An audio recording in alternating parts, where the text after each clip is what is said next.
Semiconductors gold விட பயங்கர demand இருக்கிற ஒரு மெட்டீரியல் செமிகண்டக்டர்ஸ் அப்படின்னு சொல்றாங்க. எதனால நிறைய கண்ட்ரிஸ் வந்து இதுக்கு அடிச்சுக்கிறாங்க, ஏன் நிறைய எலக்ட்ரானிக்ஸ் டிவைஸ்க்கான மார்க்கெட் வேல்யூ ஏறிட்டே போகுது. சோ இத பத்தி டீடைலா இந்த வீடியோல பார்க்கலாம். ஃபர்ஸ்ட் செமிகண்டக்டர்னா என்ன? செமிகண்டக்டர்னா ஒண்ணும் இல்லங்க, ஃப்ளோ ஆஃப் எலக்ட்ரிசிட்டியை கண்ட்ரோல் பண்ணுது, அவ்வளவுதான். சோ இந்த செமிகண்டக்டர் ரொம்ப ரேரா கேட்டா செமிகண்டக்டரோட பேஸ் மெட்டீரியல் என்னன்னு பாத்தீங்கன்னா சிலிக்கா இதுல இருந்து வருது, சிலிகான் வந்து சாண்ட்ல இருந்து வருது. நம்ம சுத்தி இருக்கிற எல்லா இடத்துலயும் மண்ணு இருக்கு. மண்ணு ரேர் கிடையாது. அந்த மண்ணை வச்சு அந்த சிலிகான்ல செமிகண்டக்டர்ஸ் கிரியேட் பண்றதுதான் ரொம்ப கஷ்டமான ஒரு விஷயம். செமிகண்டக்டர்ஸ் எப்படி கிரியேட் பண்ணுவாங்க? சிம்பிள். செமிகண்டக்டர்ஸ் வந்து பாத்தீங்கன்னா சிலிகான் சிப்ல நம்ம கண்ணுக்கே தெரியாத அளவுக்கு billions and billions of transistors fabricate பண்ணுவாங்க, உள்ள இன்சர்ட் பண்ணுவாங்க. இந்த இன்சர்ட் பண்றது சாதாரணமா இன்சர்ட் பண்ண முடியாது. இந்த இன்சர்ட் பண்றதுக்கு வந்து ஒரு தனி டெக்னாலஜி இருக்கு, லித்தோகிராஃபி டெக்னாலஜி. இந்த டெக்னாலஜி வந்து பாத்தீங்கன்னா எக்ஸ்ட்ரீம் அல்ட்ரா வயலட் ரேஸை யூஸ் பண்ணி உள்ள வந்து அந்த டிரான்சிஸ்டர்ஸ் ஃபேப்ரிகேட் பண்ணுவாங்க. சோ நிறைய டிரான்சிஸ்டர்ஸ் உள்ள இருக்கும்போது அந்த சிப்போட வேல்யூ வந்து பாத்தீங்கன்னா அதிகம். சோ அதனால தான் நீங்க நானும் அடிச்சுக்கிறாங்க அந்த செமிகண்டக்டர்ஸ் வாங்குறது. சோ செமிகண்டக்டர்ஸ் வந்து ஏன் வாங்குறாங்க, எதனால வாங்குறாங்க அப்படின்னு கேட்டீங்கன்னா, இப்போ இருக்கிற மாடர்ன் வேர்ல்ட்ல நம்ம சுத்தி இருக்கிற எல்லா எலக்ட்ரானிக் டிவைஸ்க்கும் பிரெயின் வந்து பாத்தீங்கன்னா செமிகண்டக்டர்ஸ் தான். நீங்க யூஸ் பண்ற கம்ப்யூட்டர்ஸ்ல, நீங்க யூஸ் பண்ற மொபைல் போன்ல, டிவில, ஃப்ரிட்ஜ்ல, வாஷிங் மிஷின்ல எல்லாத்துலயுமே வந்து பாத்தீங்கன்னா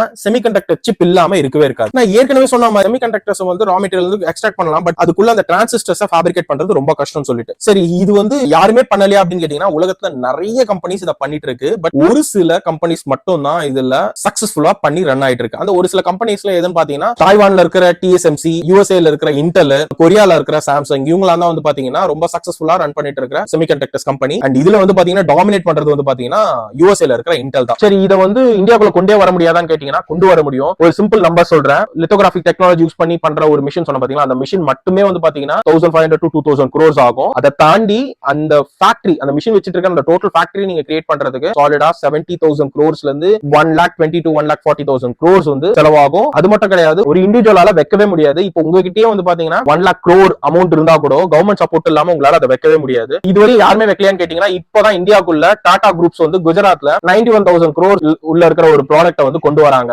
TSMC power chip semiconductor manufacture corporation சொல்லிட்டு தாய்வான்ல இருக்கு. அவங்க தான் வந்து பாத்தீங்கன்னா இந்த 91,000 crore ப்ராஜெக்ட்டுக்கான குளோபல் சப்போர்ட் அவங்க தான் கொடுக்குறாங்க. சோ இது வந்து பாத்தீங்கன்னா இந்தியாவுக்கு வந்து அடுத்த ஒரு ரெவல்யூஷனை கொண்டு போகும் அப்படிங்கிற மாதிரி நம்ம சொல்லலாம். ரீசன்ட் டைம்ஸ்ல வார் நிறைய நடந்துட்டு இருக்கு. ஒன்ஸ் தாய்வான் வந்து அடி வாங்கிடுச்சு, இல்ல யூஎஸ்ஏல இருக்கிற அந்த இன்டெல் கார்ப்பரேஷன் அது வந்து அடி வாங்கிடுச்சுன்னா டோட்டல் குளோபல்லே வந்து பாத்தீங்கன்னா செமிகண்டக்டரோட டிமாண்ட் வந்து அதிகமாயிடும், அப்புறம் கிடைக்க முடியாம போயிடும். உலகமே வந்து பாத்தீங்கன்னா இருண்டு போறதுக்கு வாய்ப்பு நிறைய இருக்கு. அதனால வந்து பாத்தீங்கன்னா இப்போ நரேந்திர மோடி அவர்கள் வந்து பாத்தீங்கன்னா ஒரு இன்வெஸ்ட்மெண்ட்டா உள்ள கொண்டு வந்திருக்காரு. இந்த ப்ராஜெக்ட் எந்த அளவுக்கு சக்சஸ் ஆகும்ன்றது தெரியாது, பட் ப்ராஜெக்ட் வந்து கொண்டு வரது டாடா இவ்வளவு ஒரு ப்ராஜெக்ட் குஜராத்லயும் அசாம்லயும் கொண்டு வராங்க. கண்டிப்பா செமிகண்டக்டர்ஸ் வந்து அதோட யூசேஜ் வந்து இன்னும் அதிகமா தான் ஆகும். சோ நம்மளுக்கு லாஸ்ன்றதை தாண்டி ப்ராஃபிட்ன்றதை தாண்டி ஒரு சக்சஸ்ஃபுல் ரெவல்யூஷனே இந்தியா வந்து பாத்தீங்கன்னா வேர்ல்ட் மார்க்கெட்ல கொண்டு வரும்ன்றத இதுல இருந்து நம்ம தெரிஞ்சுக்கலாம். சோ இந்த மாதிரி வேற ஏதாச்சும் இன்ட்ரெஸ்டிங் வீடியோ நினைச்சீங்கன்னா கமெண்ட் செக்ஷன்ல மென்ஷன் பண்ணுங்க. இன்னொரு வீடியோல உங்களை வந்து மீட் பண்றேன்.